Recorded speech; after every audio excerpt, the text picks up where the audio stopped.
Right, hello and welcome to June. I hope you're all enjoying the lovely weather. Does my head in a bit this time of year, to be honest. It's after 6 months of bloody being piss wet through and freezing, you think I'd be looking forward to a bit of sun and eating cheese, drinking wine and catching a few rays, but when you're looking after fisheries, nothing could be further from the truth, to be honest. It's a bloody nightmare. You're constantly worrying about the fish, you're worrying about the water levels, you're worrying about the oxygen levels, and then you've got the spawning, and have they spawned all right or have they not spawned all right, and it's one big worry this time of year, but unfortunately we had a bit of a incident on a couple of the stock ponds over the weekend. The oxygen crashed, and fortunately the carp are all right, but we did lose quite a few tench, and kind of pissed me off a bit, to be honest, because we had made plans to avoid it. Stuff like this is likely to happen every year, and we'd put stuff in place, and kind of got let down on the last minute, so it pissed me off, to be fair, but it is what it is. We've done the best with what we've gone. We've got a few more bits of aeration, and hopefully it's all stabilised now. But like I said, we did lose probably £4,000, £5,000, £6,000 worth of tench, which is no small matter. That would have paid a few bills off and stuff. So the lakes are spawning on all our lakes now, and here at Horseshoe we've just closed it. Had a bit of a spawn earlier on, and then yesterday they were doing I don't know if they were spawning or just having a little mess around, but we closed the bottom of Summer Bay just to be on the safe side, but it looks alright today. So just need a bit of bloody rain and a bit of settled weather, perhaps. But anyway, I'll take you around the stock ponds later on and show you the aeration systems we've got set up, and you can see what we're doing to try and combat things. But I'll catch you in a bit.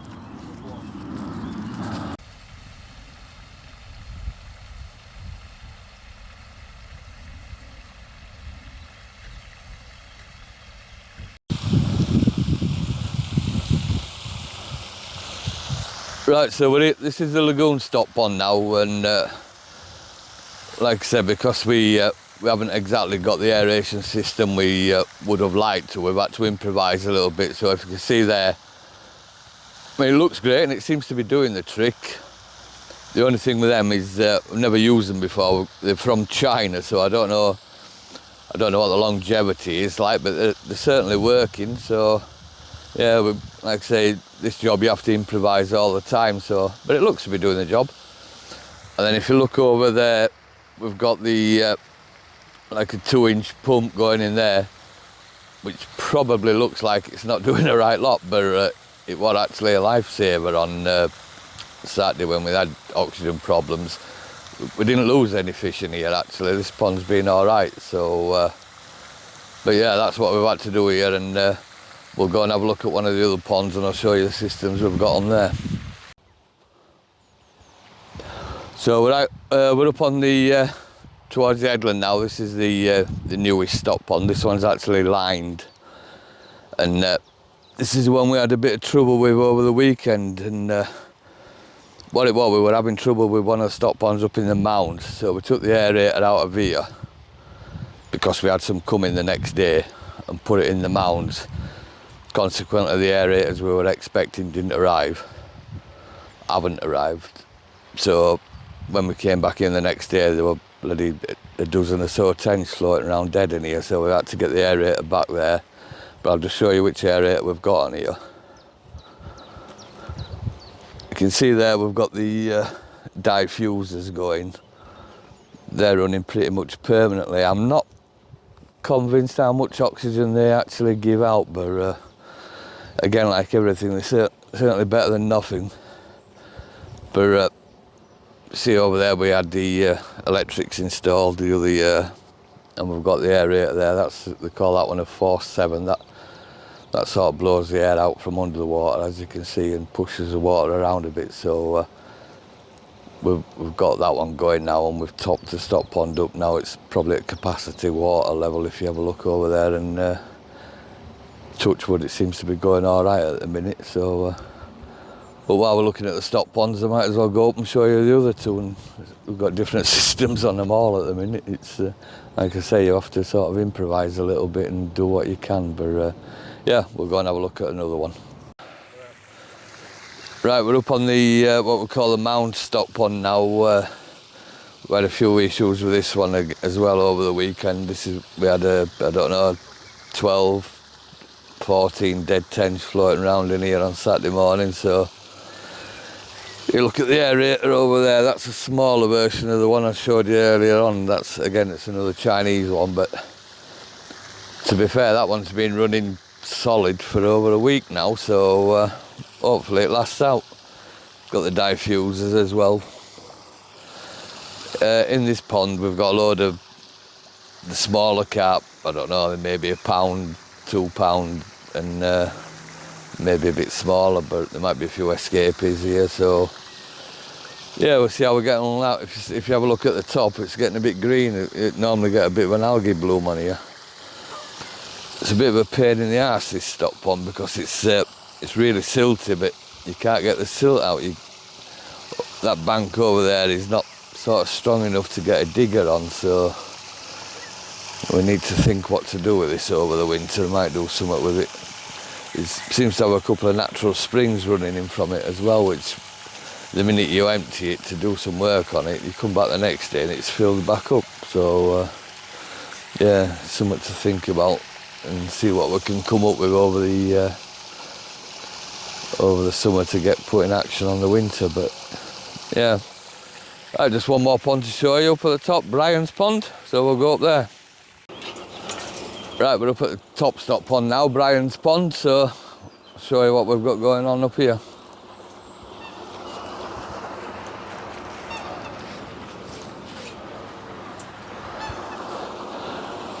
If you have a look at the aerator there, you'll see that's completely different from the other ones I've showed you. This is probably the more traditional one, the one that most people use. The splash aerator, that's half horsepower one, and it's for a pond this size that should be okay. And you'll see we've got the diffusers on as well. That probably want to look at that diffuser there, but yeah, it's just this pond's been all right. We haven't lost no fish in here. It's been as good as gold. So the only problem you've got with this one is, like you have on the others, a bloody heron. Every time you come up, the heron flies off. But got some lovely iris growth around this one. The flowers have died a bit now, but about a month ago when they were all flowering, it was spectacular up here. It was really nice. But yeah, there's some good fish in here as well. So looking forward to netting this in the winter. See a fish there just cruising on top. So yeah, they're the 4 stock ponds we've got, and I think I mentioned earlier on, they are a bloody nightmare. I mean, when you net it and see the fish that you've grown on, it is nice and it's good, and you can sell them and you make a few quid and what have you, but there's a lot of work involved with it. It's not something people want to be doing lightly. You don't just dig an hole and fill it with water and throw some fish in and throw a few pellets now and again. You know, they are time consuming and worrisome. You're bloody constantly worried about them. But you can grow these fish on for 4 or 5 years and then come up one day and they're all frigging dead, and you know, it's not through any fault of your own. So yeah, just something to consider. But yeah, there we go. There's 4 stock ponds we've got on here. Right. While we're here, I might as well show you the trees we planted. I don't know if you remember a couple of episodes back, we planted a few trees. They're going now, I don't know which is which. Is apples, pear trees, plum trees, and mandarin, I think the one. They all seem to be doing all right. The mandarin one's a bit iffy. The apple trees seem to be growing better than yeah, this one here is a mandarin thing, but it is getting there slowly. I think we need to be cutting that off as well. Something's got to it, so we'll come up another day and trim them off. A couple more around to the left, and then there's 4 more over that side. So yeah, they're coming along nicely. So yeah, might be able to have a nice fruit salad next year.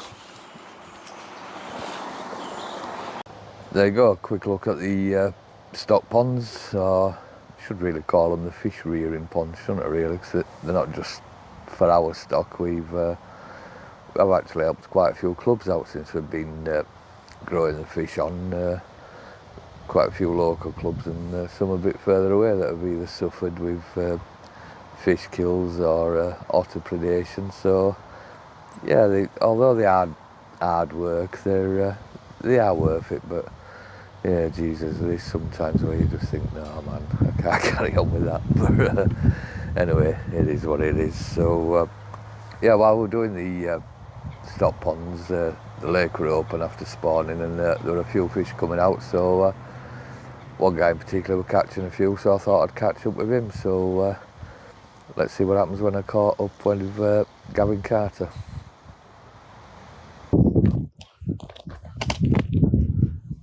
Right, Gavin, thanks for taking time out for speaking to us. You've been having a few?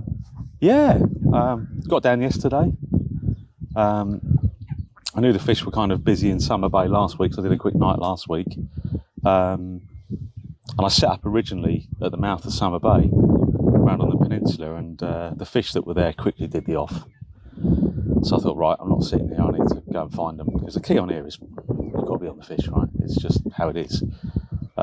Came round here, a couple of the lads had a few fish, managed to drop into this peg yesterday afternoon, got some rods out on the spot, put some bait out, and then about 10:30 last night, it just kicked off. Yeah.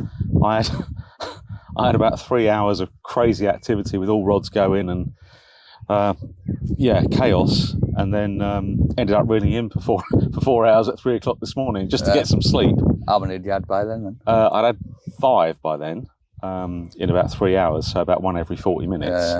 Which by the time you've, sorted the fish out, done a picture, put it back, sorted your rigs out, put some more bait out, you sit down, it feels like it goes straight away. Lovely problem to have. And then got up this morning, refreshed the hook baits, a few spods on the spot. Within half an hour, it started again. Bang again, yeah. They're obviously out here.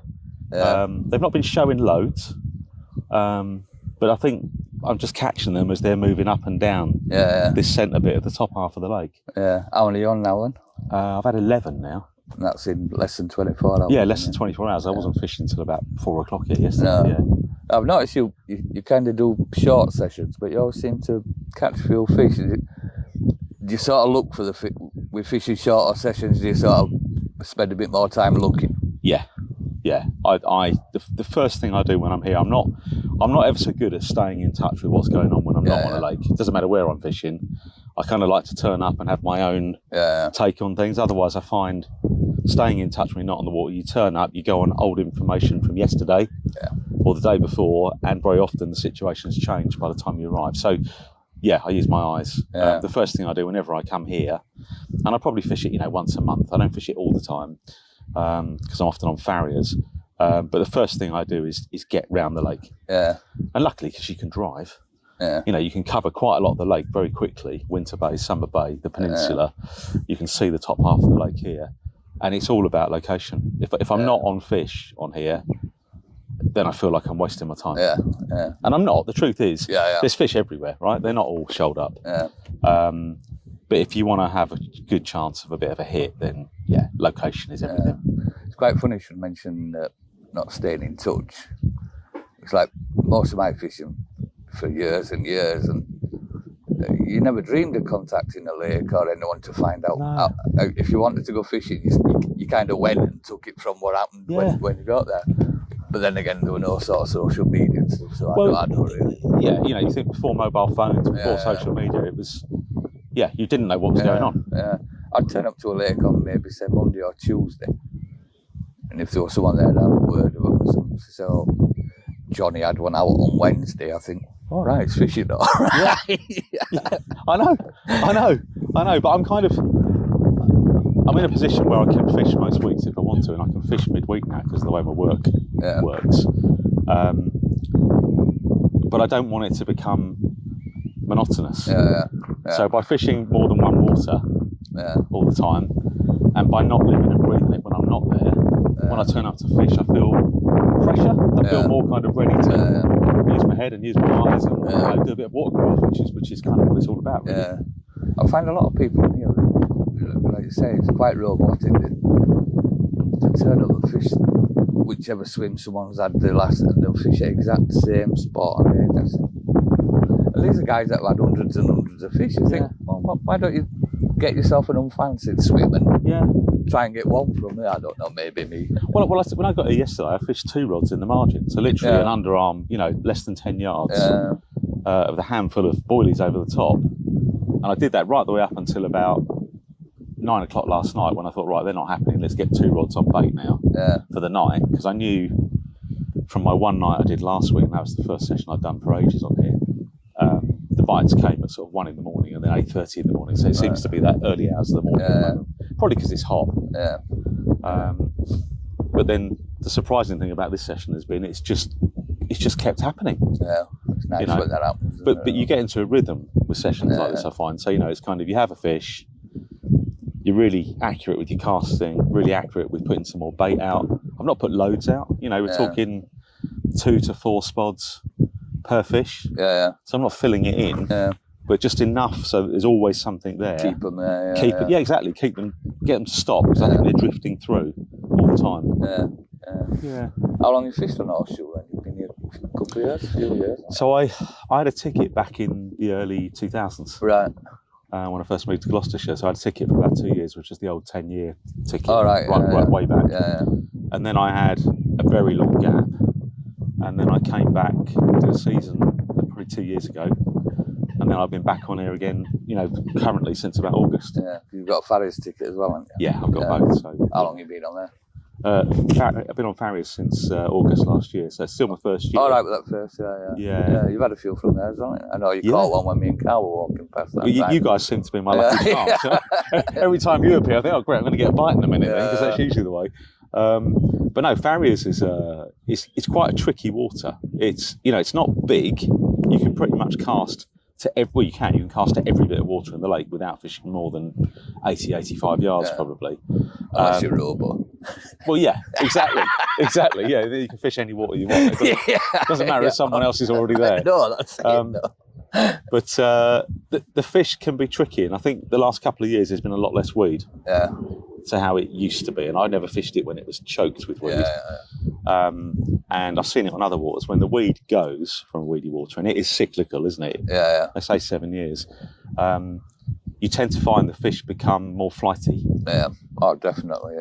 When there's weed, you're fishing a hole in the weed. If you spook them, they go into the weed and then they drift back to the spot.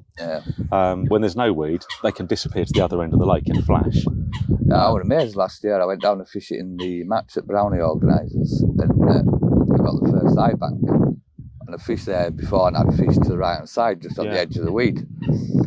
So I cast, oh Christ, there's no weed there. So anyway, I left from there.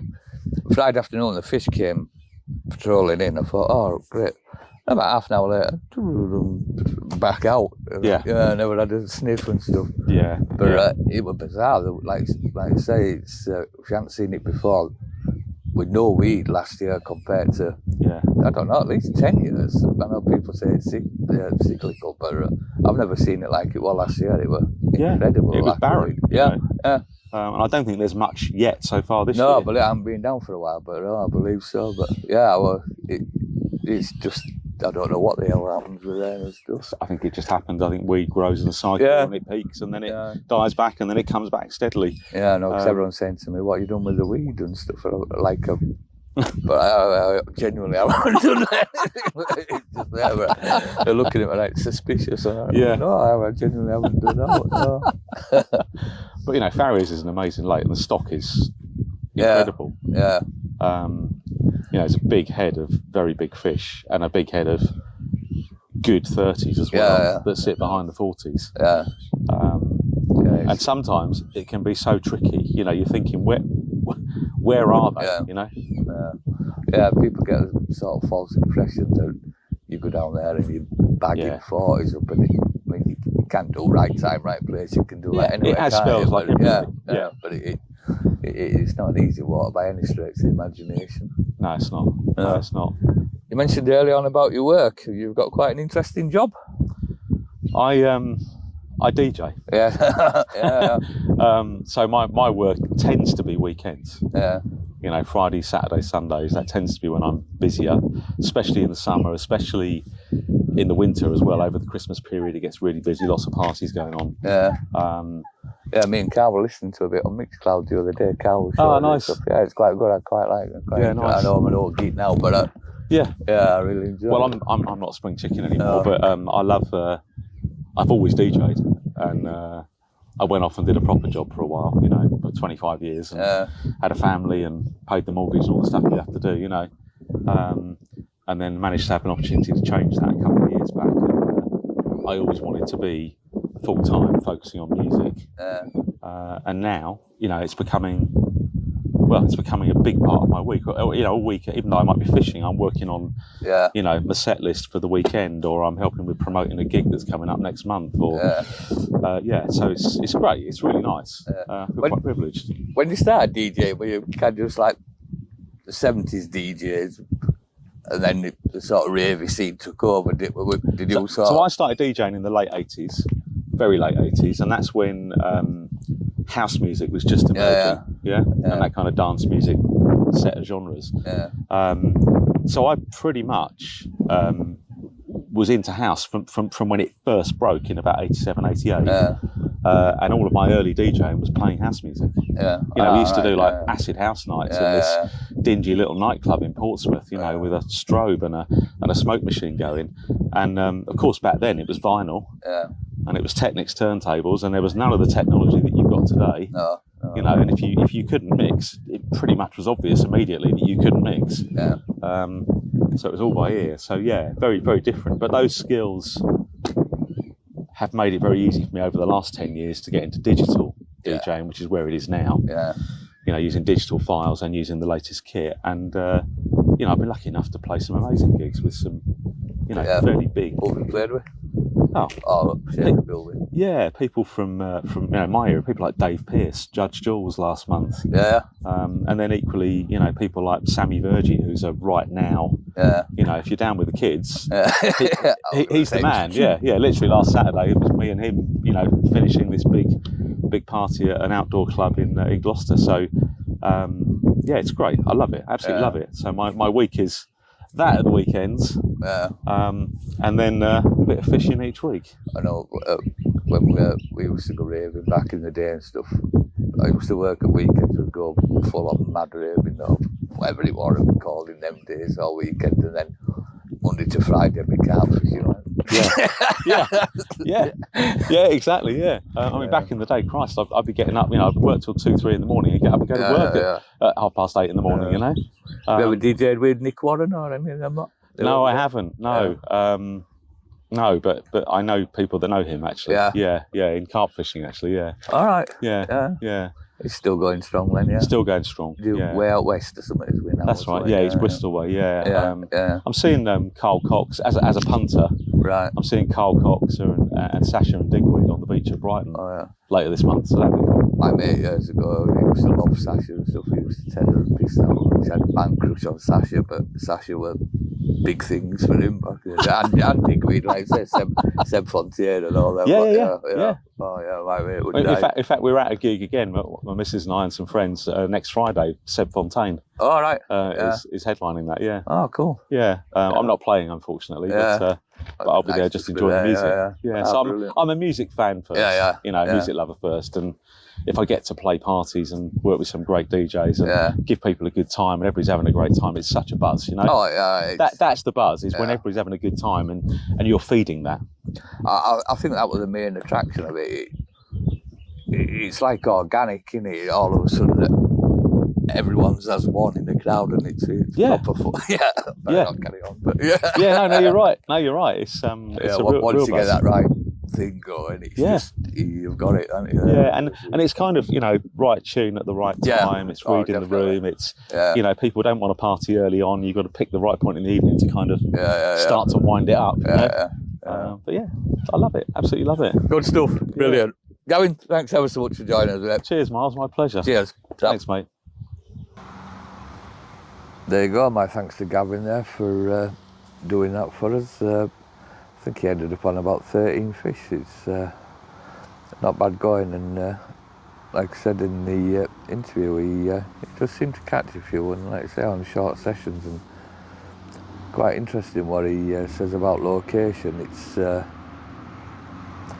some people come to the lake and you just know they've been driving to the lake thinking, I want to fish in, I don't know, I said peg 21, I want to get in 21, I want to get in 21, and they get here and 21's taken, and they're kind of stressed out already, and so they'll go and set up somewhere and they think, when's the guy going from 21? I need to get in there, I need to get in there, and in the meantime, say somebody in peg 33 you started catching, and they're like, I wonder when he's leaving, I've got to get in 33, and I don't know, it just sounds madness to me. Get your swim and try and catch some fish from the swim you're in.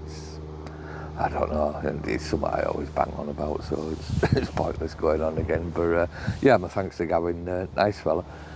I should actually have left the video running. When I turned it off, we spoke for about another hour about music, which I quite enjoyed. I think it made a quite good video, but perhaps not for the carp enthusiasts. It's carp anglers tend to be sort of one track sort of thing, so it was actually nice to talk to somebody about something other than carp. It's I walk around here sometimes and somebody's fishing, I'll say, all right mate, how are you doing? Well, I got here yesterday, I had a walk round, I seen a fish stick its head out here, so I cast a slip D-ring overhead twin cam wonder rig out to it with a onion, peach and garlic and tomato soup flavoured wafter, and put it just on the edge of this gravel patch just in the weed, and I think, oh, Christ, I only asked how you were. But yeah, it is what it is, so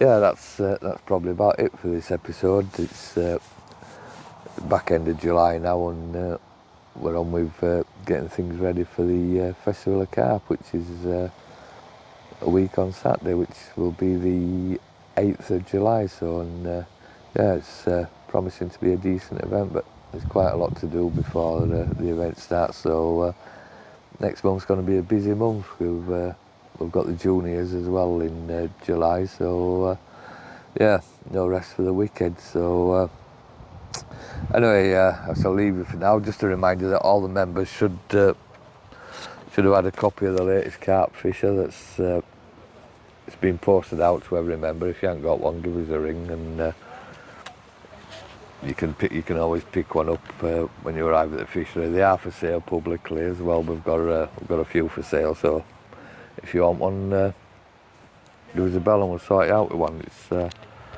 I must admit, I know again I'm slightly biased, but it's a decent old magazine. Sabina and Simon have done a good job of it. So yeah, that's this spring's issue of Carp Fisher. Right, I shall catch you in July.